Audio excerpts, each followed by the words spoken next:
தமிழ்நாட்டில் என்னென்னலாம் ஒரு அநீதின்னு ஒருத்தவங்க யாரும் விமர்சனம் பண்ணுவாங்களோ அது எல்லாமே செஞ்சது காங்கிரஸ் கட்சியாக இருக்கும். கச்சத்தீவு இந்தியாவின் ஒருங்கிணைந்த பகுதி, அதனால மீண்டும் அது இந்தியாவின் ஒருங்கிணைந்த பகுதியாக மாறணும் அப்படின்னு ஒரு வலியுறுத்தினா சரிதான். இங்கே கேள்வி என்ன எழுது, திரு அண்ணாமலை என்ன எழுப்பியிருக்கிறாருன்னா, இதை கொடுத்தது யாருங்கிற கேள்வி இருக்காரு.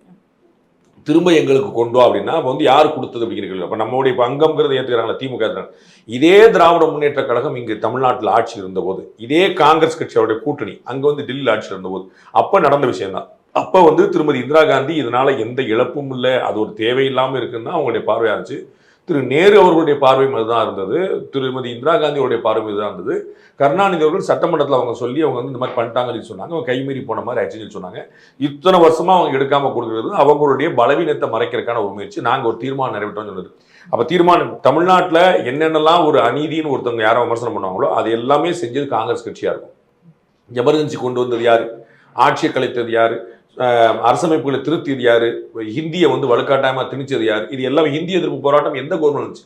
1965 நடந்துச்சுன்னா 65 கவர்மெண்ட்ல இருந்தது யார்? காங்கிரஸ் கட்சி. அப்ப எல்லாமே இவர்கள் செய்த விஷயங்களை இவங்களே வந்து பண்றாங்கன்னா மக்களுக்கு அரசியல் பற்றின எந்த விழிப்புணர்ச்சியும் இருக்காதுங்கிற எண்ணம் தான். அதிமுகவும் பாஜகவும் வரவேற்றதுல எந்த மாறுகருத்து இல்லை. ஏன்னா அது இந்தியாவில் ஒருங்கிணைந்த பகுதியாக வரணுமானா யார் சொன்னாலும் வரணும், அது திமுக சொல்லிச்சுங்கிறதுல.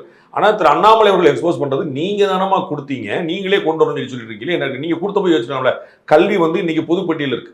சுதந்திர இந்தியாவில் அரசமைப்பின்படி கல்வி வந்து மாநில பட்டியல் இருந்துச்சு. அந்த மாநில பட்டியல் இருந்தது பொதுப்பட்டியலுக்கு மாற்றது காங்கிரஸ் ஆட்சி. அப்போ எமர்ஜென்சி பீரியட்ல 75 to 70 அந்த 2 வருஷத்துல அப்போ அவங்க அதை பண்ணியிருந்தாங்கன்னு அந்த பிரச்சனையே கிடையாது. அப்போ பக்கத்தில் உட்கார்ந்துருக்கக்கூடிய திரு செல்வப்பந்தையிட்டோ இந்திய கூட்டணியில் உட்கார்ந்துக்கூடிய திரு ராகுல் காந்திகிட்ட கேட்டிருக்க வேண்டிய கேள்வியை இன்னைக்கு மத்திய அரசு கேட்கறதுல எந்த ஒரு லாஜிக்கும் இல்லைங்கிறது திரு அண்ணாமலை பாயிண்ட்.